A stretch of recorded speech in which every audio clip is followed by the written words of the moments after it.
With Rembrandt in his studio. In the north, the market was rather different. You know, in the south here, the architecture was Romanesque, which means that there's very few windows and a lot of wall space. So there were a lot of commissions from the church to paint murals, to paint frescoes usually.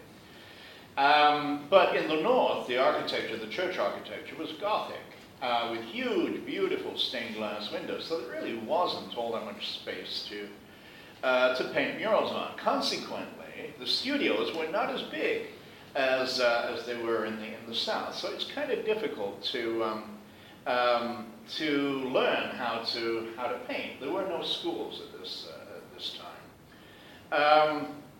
So you'd have a similar thing. You would go to a master, Rembrandt in this case. Here he is either correcting a drawing or he's making a demonstration, and you would pay him money, and he would teach you. So here you can see Rembrandt's students, and they're at different ages, gathered around him watching. Here's the model in pose. Here are the casts up here that then is now we used to learn how to render the illusion of form. This is the mannequin that was always dressed up in the portrait sitter's clothing. You know, one of the big problems is how do you deal with clothing in a portrait? You know, because your client won't sit there for the various hours that you're painting the folds. And even if you hire a model, the model has to move sometimes, has to get up and stretch or go on a wee-wee or something. And when they sit down, the folds aren't the same anymore. So that's solved by dressing up a mannequin. And Igoni, with whom I studied, had 3 or 4 or 5 of these mannequins around his studio. To wear the clothing that the sitters were. Now, this apprenticeship system continued even after the academies, the schools, came into being. They continued, but they became more rare. You know, here's Adelaide Laville-Briard, for instance, a great French painter around the time of the French Revolution.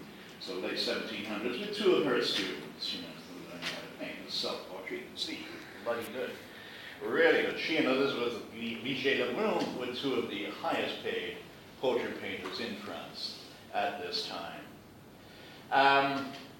Now, around the middle of the 1600s, so towards the end of Rembrandt's life, the French king started an academy, more like an art school, so more of an academy as we understand it. This is actually a painting done in the mid-1700s, hence the tricornered hats and whatnot. But the academy, the French academy, was started in the mid-1600s. And so here you can see, you know, everybody's sitting around, the model's posing, these ropes hanging from the ceiling help him to maintain, you know, a raised arm. So it's not agony for him, so he doesn't move more than it really has to. In modern ateliers, you'll know that site size is a big thing, and we use it here, of course, for casts and for still life, but not for the model. My opinion is that working site size from the model, unfortunately, does not teach you how to draw. It's the equivalent of tracing. Now, nothing against tracing if the idea of the project is to teach you how to model the form or color the form or give texture to the form. That's fine. Tracing or site size saves a little bit of time. But when you're working with a model, I'm trying to teach you to draw, so we don't use site size. And you'll notice nobody is using site size back in the great old days. Skipping ahead to the 1800s, this is around 1880, 1870, 1880. This is Paris, the Académie Julian. As you can see, there are 2 models posing, packed, absolutely packed, and many layers,